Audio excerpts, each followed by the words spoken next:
మొదలుపెట్టెను. అప్పుడు యేసు, మరణమగునంతగా నా ప్రాణము బహు దుఃఖములో మునిగి ఉన్నది, మీరిక్కడ నిలిచి నాతో కూడా మెలకుగా నుండని వారితో చెప్పి ఏం చేస్తున్నాడు? దుఃఖపడుతున్నాడు. అప్పటికే ఆహారం లేదు. అప్పటికి భుజించి ఒలీవల కొండకొచ్చి చాలా సమయం అయిపోయింది. దాహం లేదు, నీళ్లు తాగలేదు. ఒకవైపు బాధపడుతూ దుఃఖపడుతూ, ఒకవైపు ఆలోచన చేస్తూ విజ్ఞాపన చేస్తూ వనములు అలా కూర్చుండిపోయి ఇప్పుడు వారిని చూసి అంటున్నాడు కదా, మీరు ఇక్కడే ఉండండి. ఎందుకు?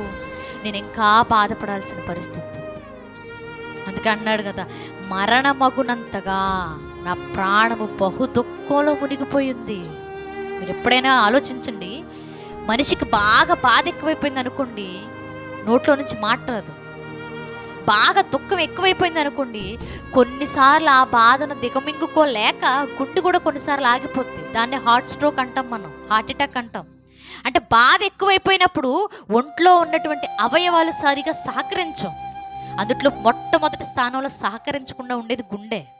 రక్త ప్రసరణ అంత గొప్పగా జరగనివ్వదు. అప్పటి వరకు చక్కగా జరిగిన బాధతో శరీరం అంతా బిగుసుకుపోయినప్పుడు రక్తం సరఫరా చేయలేదు. ఇప్పుడు ప్రభువు కూడా బహు దుఃఖంలో మునిగిపోయాడు.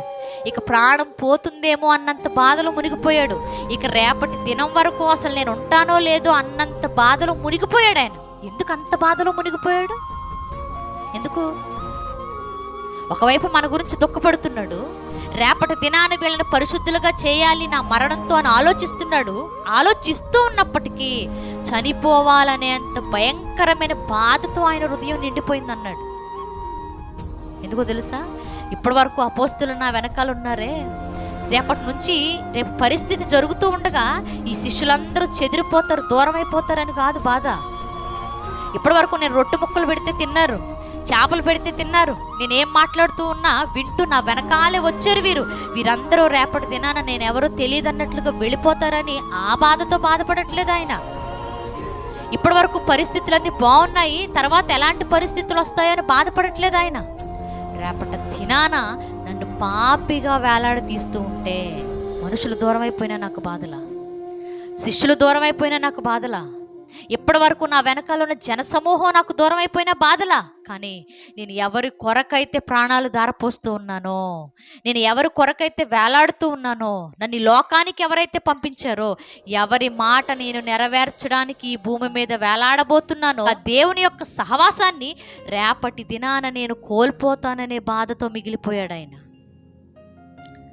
ఒక చరిత్రకారుడు మాట్లాడుతూ అన్నాడు కదా, యేసుప్రభు వారు ఎప్పుడైతే శిలువ మీద మన పాపాలను మోసుకుంటూ వెళ్ళాడో అప్పుడు ఆయన పాపిగా, ఒక అన్యాయపు తీర్పు తీర్చబడి, ఒక ముద్దాయిగా, ఒక దోషిగా, ఒక పాపాత్ముడుగా శిలువ మీద ఆకాశానికి భూమికి మధ్య వేలాడుతూ ఉన్నాడు. ఆ పాపపు స్థితిలో ఉన్నటువంటి ప్రభువును చూడలేక తండ్రి ఆ పాపాత్ముని చెయ్యి విడిచిపెట్టేశాడు అని ప్రభు మొహం తిప్పేసుకున్నాడు అని ఒక చరిత్రకారుడు చెప్తూ ఉంటాడు. ఇదే మాట మనకి సంఘంలో కొరింథీ సంఘానికి రాస్తున్న పత్రికలో కూడా కనపడుతుంది కదా. చూద్దాం ఒకసారి. కొరింథీలకు రాసిన రెండో పత్రిక, కొరింథీలకు రాసినటువంటి రెండో పత్రిక 5వ అధ్యాయము, రెండో పత్రిక 5వ అధ్యాయము 21వ వచనం, 21వ వచనం. ఎందుకనగా మనం ఆయన యందు దేవుని నీతి అగునట్లు పాపమెరుగని ఆయనను మన కోసము పాపముగా చేసెను. ఏమని మాట్లాడుతున్నాడు పౌలు గారు? మనము దేవుని ఎదుట పరిశుద్ధులుగా మారాలి అని, పాపాత్ములమైనటువంటి మనము దేవుని ఎదుట పవిత్రులుగా నీతిగా తీర్చబడాలి అని, పాపం అంటే ఏంటో తెలియని ఆయన్ని, అవినీతి అంటే ఏంటో తెలియని ఆయన్ని, ముద్దాయి లేక అన్యాయం అంటే ఏంటో తెలియని ఆయనను మన కోసము పాపాత్ముడిగా మనం చేసేసామని మాట్లాడుతున్నాడు. ఎప్పుడైతే శిలువ మీద మన నిమిత్తం పాపాత్ముడుగా వేలాడడం మొదలుపెట్టాడో, ఎప్పుడైతే ప్రభువు మన నిమిత్తం దోషిగా శిలువ మీద వేలాడుతూ ఉన్నాడో, అప్పుడు దేవుడు ఆ పాపాత్ముని మొహం చూడలేక మొహం తిప్పేసుకున్నాడట. మన కోసం పాపిగా మారిపోయిన ప్రభువును చూడడం ఇష్టం లేక దేవుడు సహాయాన్ని అందించలేదన్నాడు ఆయన. పాపాత్ములకు దేవుడు సహాయం చేయడు, పాపాత్ముల మనవి దేవుడు ఆలకించడు, పాపాత్ముల దేవుడు కాపాడడు, పాపం చేస్తున్నటువంటి పాపిని ప్రభు ప్రేమించడు కాబట్టే శిలువ మీద ప్రభు పాపిగా వేలాడుతుంటే ఆయనకు సహాయం చేయలేక దేవుడు వెనక్కి తిరిగాడని మాట్లాడుతూ ఉంటాడు. ఆయన దేవుడు సహాయం చేయలేక వెనక్కి తిరిగాడు. దేవుడు వద్దు అనుకొని చెయ్యి వదిలేశాడు. దేవుడు కాదు అనుకొని ప్రభు వారిని అలా వేలాడుతూ ఉండగా కూడా ఏ సహాయం అందించలేదన్నాడు. నిజమే అది. ఇప్పుడు ప్రభువుని వదిలేసిన తరువాత దేవుడు నా మనిషి కాదు, నా కుమారుడు కాదు అనేటటువంటి ఆ భావజాలాన్ని ప్రభు ఆలోచన చేస్తూనే తట్టుకోలేకపోతున్నాడు. వనంలో కూర్చొని రేపటి దినాన నా తండ్రి నన్ను దూరం చేస్తాడు, రేపటి దినాన్ని నా చెయ్యి వదిలేస్తాడు, రేపటి దినాన్ని నాకు సహాయం చేయడు, రేపటి దినాన నేను పాపిగా నా తండ్రి ఎదుట వేలాడబోయే పరిస్థితి వస్తుంది అన్న విషయాన్ని కూడా తట్టుకోలేనంత బాధపడిపోతూ వ్యక్తం చేస్తున్నాడు ప్రభు. అంటే దేవునికి ప్రభువుకి మధ్య ఉన్న ఆ బంధం రేపు తెగిపోతుంది అనేటటువంటి మాట ప్రభువుకి ఎలా ఉంది?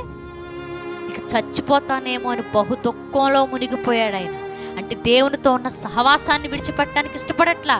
శిష్యులు పోయినా పర్లేదు అనుకున్నాడు, మనుషులందరూ వెనక్కి తిరిగి వెళ్ళిపోయినా పర్లేదు అనుకున్నాడు, ఆహారం లేకుండా నీళ్లు లేకుండా నా శరీరం కృషించిపోయినా పర్లేదు అనుకున్నాడు. కానీ రేపటి దినాన నా ప్రభు నా చెయ్యి విడిచిపెడితే, రేపటి దినాన నా తండ్రి నన్ను దూరం పెడితే, రేపటి దినాన నా తండ్రి నేను ఎవరో తెలియదన్నట్లుగా వెనక్కి తిరిగి నిలబడితే నేను తట్టుకోలేననేటటువంటి బాధ ప్రభువుని ఏం చేస్తుందట?